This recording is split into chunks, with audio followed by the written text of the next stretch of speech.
And then after that, you went on to be part of the Montreal Canadian organization over 50 years, part of the Stanley Cup Championship, if I'm not mistaken, 15.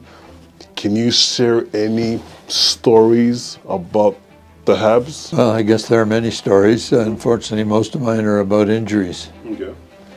And most of it is about the people I met. I think in life it's the people that make the big difference. And there are several people that had a big influence on my life. One was Sam Pollock, who was the general manager, probably the best general manager ever. Toe Blake, who was a hockey coach. But the person who impressed me most of all was Jean Beliveau. John Beliveau, God bless him. Yeah. John Beliveau, when I think about him, he's one of the pioneers in Montreal, but also across Canada for what he did for the game of hockey. All across North America even. I mean, he was so, and because he was such a giant of a gentleman, he was an impressive man. And what did you learn when you were part of the Well, let hockey? me tell you about an episode, and then you'll understand what I learned. You remember John Ferguson? Yeah. So he got in a fight. One of the first games I was looking after the Montreal Canadiens because I graduated from the Montreal Junior Canadiens, and Ferguson was knocked out unconscious.